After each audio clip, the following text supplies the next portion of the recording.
but let's just go through and answer some of these questions that some of our participants had asked. And these are asked ahead of time so that we could actually make sure that we had time to get to them. So the first one is, the question was, is coconut oil good for Frenchies? So to help with skin and coat issues. You want me to change it? Yeah, the please. View? Yeah. I've seen myself so big. There you go. Much better. All right, so the question was, is coconut oil good for Frenchies? So to help with the skin coat and issues. So I don't know who actually had submitted this question, but the answer to the question is yes. Coconut oil is good for Frenchies. It also helps with their immune system and their digestive system, but it's mainly used to help with the skin coat. So a tiny amount goes a long way. So really you only need to use a little bit, not very much, but it is something that is very, very good for their skin and their coat.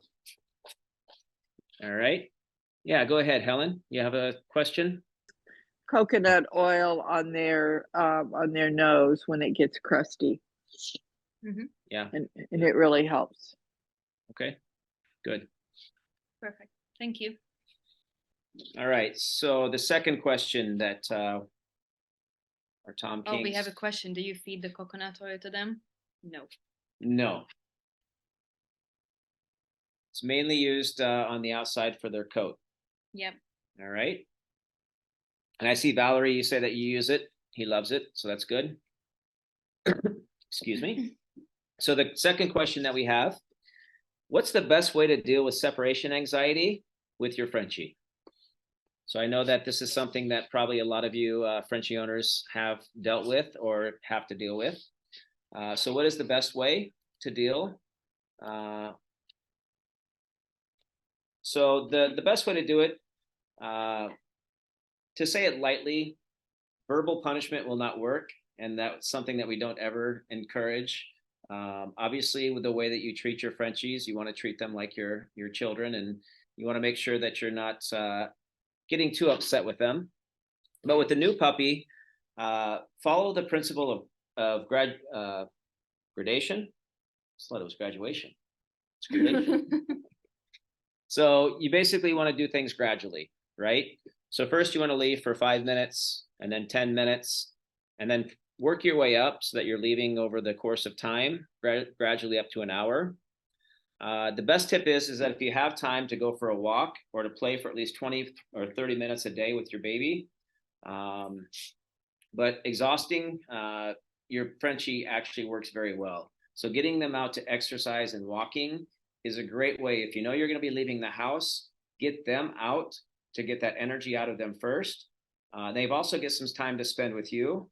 So they're going to spend much more better time and quality time being at home, knowing that they've already had their exercise, they've already had their potty break, and then you're getting ready to leave. So that's a good question. So let's go on to the next one. Vivian, do you want to do number 3? No. No? All right. It's your Thank part. you. My part is after this. Oh, really? Yes. Oh my goodness. See, no pressure. I'm just here to help. Oh, really? Okay, she's just here for moral support. So, yeah. All right. So the third question that you guys had asked is, how do I know when me and my Frenchie are ready for a second puppy? So we've had some instances, and some of them are recent, but we've had some instances lately where people have decided to adopt 2 or 3 Frenchies at the same time. And we always say that Frenchies travel great in pairs. I know that Helen and Debbie had mentioned that, or Sandy had mentioned, no, Helen. Yeah, Helen had mentioned that other Frenchies were traveling together. But getting Frenchies is a lot of work. And we know that a lot of times that getting a second one at the same time, or even a third one at the same time, is going to be very, very challenging. But in our experience, older Frenchies bond really quickly with the new puppies. So if you have a Frenchie in the house and your Frenchie has actually bonded, Frenchies love the companies of other dogs. So it has a lot of benefits to getting the second Frenchie. For example, if you get a second Frenchie, they're less likely to have separation anxiety, for instance. So you don't feel so bad for leaving them at home because they have a playmate, they have somebody to play with. And it's also a good idea if the older pup has gotten a little lazy. We know that as a puppy, maybe 3 or 4 years old, starts to lounge around the house and get really comfortable. They need that extra stimulation to have somebody to play with and have somebody to socialize with.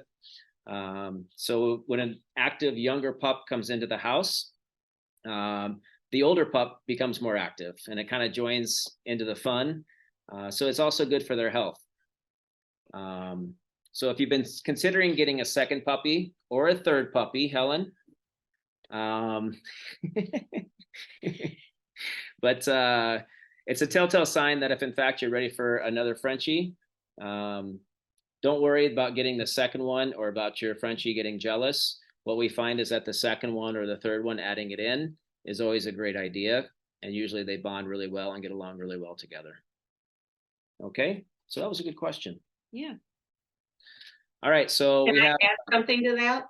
Sure. So one of the participants that I helped get over her panic of picking up her Frenchie at the airport ended up with a situation where she had brought the first Tompkins Frenchie into her family where she had an older dog, and they bonded very quickly.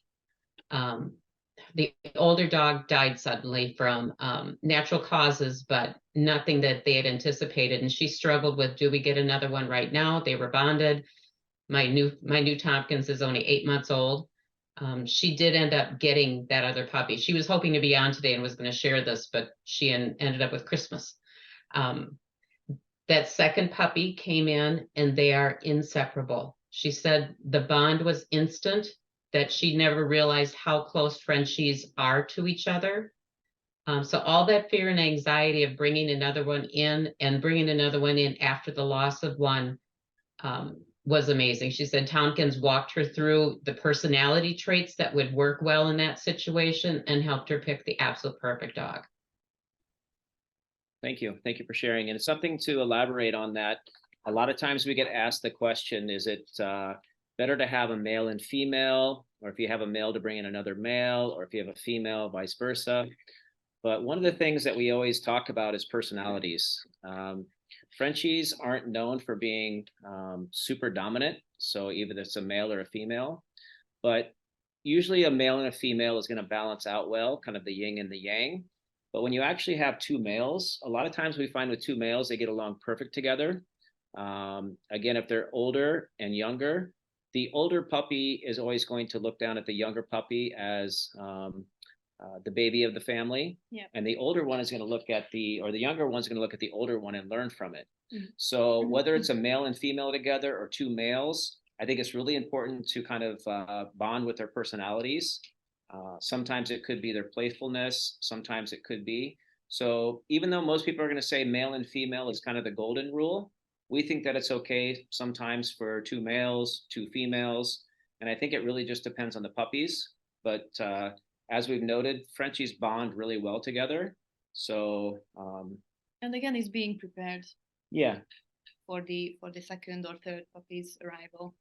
It's very, very important that obviously it's a long procedure. You have to be there and make sure that this bonding is going in the right direction. But other than that, there's nothing bad about it. Yeah, good point. Yep. All right. So question number 4. Can I get first of all, I'm going to ask the question or read the question and then answer it, but can I get a show of thumbs if you think your Frenchie is stubborn? Is your Frenchie stubborn? Helen, you got to do 2 thumbs. You got 2 Frenchies, so they're both stubborn, or one is kind of stubborn. Yeah. Yeah, we find that Frenchies are a little bit stubborn, but in a good way, right? So the question is that what to do about my Frenchie's stubbornness when it comes to walking on a leash? All right. Question. So that's the question. So for puppies, it's completely normal to test their limits and to be stubborn when it's walkie time. So when they're getting ready to go for a walk, it's important to let them know when they're behaving well, and also to stop walking when your puppy starts pulling on the leash. That's a lot of times when they first get started and walking on a leash that the pulling, you want to get them to walk with you and not pull. Even though they can lead, they shouldn't be extending the leash too much. So give them also a lot of verbal praise. You always want to do positive reinforcement. Obviously, negative reinforcement has to be done as well, but you can still do reinforcement in a positive way, even when you have to do something corrective. And obviously, the puppies will vibe off of. The puppies will actually vibe off of how you're acting as well. So when you're patient with them, they're going to be much more open to learning and listening. So being patient as the puppy is being stubborn. So every time he or she tries to walk in front of you, just stop and don't start walking again until the leash pulling stops. We know that it can be challenging, but as you walk with your Frenchie and they get used to what your expectations are, they'll start to adjust accordingly. So yeah, that's for walking a Frenchie on a leash. Do you guys usually walk the Frenchie on a leash, or do you guys have places where you can actually let your Frenchies out and run? So you can put it in the chat if you want to, but also we know that going to both, yeah. Both. Mm-hmm. So let's get to the next question. I think I'm doing okay on time. You're doing great, Jason. I'm doing great? Honestly. Oh, great. Yeah. Well done. All right. So the question number 5 was, how many of your puppies have become service therapy dogs? And do you do temperament tests before the puppy gets to the new family, or does the family do it once the puppy arrives? So Frenchies in general are great support dogs. They're great for emotional support. They're loving, they're devoted. They're intelligent, they're adaptable, they're easygoing. So official therapy dogs need to be calm, which Frenchies can be, which can be approved within training, but the pup's personality is very, very important when they're service dogs. So we don't do temperament test that's required for therapy dogs. So the puppy's personalities will always change as they grow. Here in Hungary, therapy dog candidates usually take their temperament test when they're at least 1 year old. So we do not have a concrete number, but a TomKings Frenchie called Rex provides anti-anxiety services to students before their final exams. And we also know of multiple TomKings puppies that are emotional support pups. Yeah. So I think that anybody who suffers from anxiety or depression can tell that Frenchies are little snuggle bugs. They have a lot of love to give, and they always want to be with their owners. So we know that even for people who don't suffer from emotional, that still great. Yeah, they are. So that was another good question. So we have a couple more questions here to go. So the next question is it safe for your puppies to fly? So we're going to consider this that it's separate. Obviously, we think it's safe for them to fly in general because that's how everybody gets your pet or your puppy. But since we consider them as our children, the way that we deliver the puppies, we always deliver them by experts in pet shipping. So we don't just send them with anybody. We want to make sure that they're watched over during the flight. And it's also important to know that airlines have special places for pets. So they're not going to be put in with the cargo, and they're not going to have luggage stacked on top of them. It's a temperature controlled and pressurized, just like the cabin. So they do travel pretty comfortably. So we always try to make sure that our puppies' journeys to their forever homes are safe and pleasant. The other thing is that extra food is always taped on the inside of the crate. So they have their food, they have their water. But pups need to be taken to the vet just before shipping to get a shipping health certificate. Yeah. So that's making sure that they're ready to travel and a guarantee of a healthy puppy traveling and arriving. But it is something that we had mentioned before, and I know that Helen had brought it up when she had mentioned about them traveling. There are things that can happen, but the puppies do actually travel pretty comfortably. They're able to lay down, they're able to sleep. We don't do any sedating or anything like that, but they just kind of chill out and rest and Mostly sleep. Mostly sleep. So, all right. So last question. Last question. One more or two more? It is the last one. Is it? I think it is the last one. Okay then. Thank goodness. Okay. This is how you want it then? Okay. Did you want to do the last question, Vivian? Oh no, I'm fine. No, I'm you're okay? fine. All right. Great. All right. So I'm afraid to buy a puppy from overseas without seeing it in person. Should I not go with TomKings? What kind of question is this? No. Why are you laughing? I don't know. All right. So I'm afraid to buy a puppy from overseas without seeing it in person. Should I not go with TomKings? Because it's a silly question. That's fine. It is kind of a silly question. Of course, you're going to go with TomKings, but it is something that comes up a lot because a lot of people are used to walking into some place where they can actually see and spend time with their puppy. And we know that this is something that a lot of people have concerns with, but it's a concern for a lot of Frenchie parents. But fortunately, everyone is happy with their puppy. And what we find, especially now in the world of video age with being able to do video calls really make your decision to find the puppy of your dreams very easy. Not only are you able to see the puppy, but you're actually able to interact with the puppy. The puppy can see you, you can see the puppy can hear you. So there is a time for you to actually get together with the puppy before you adopt, or even after you adopt. If you want to have a video call with the puppy is great. But Tom and the Frenchie nannies are usually super busy, but we always find an appointment that works. It's usually a 3-way video call, but we always find an appointment that works for us and you guys as well.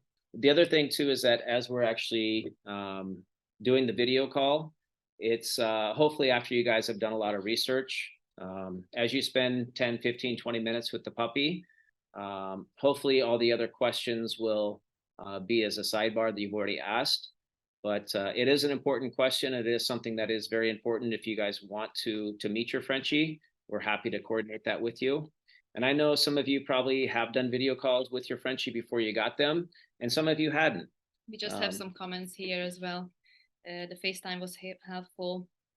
TomKings is the best. Thank you very much. I was actually more comfortable getting my puppy from TomKings than from a local breeder. I would never get another puppy from anyone else. You guys are so kind. Thank you very much. Thank you.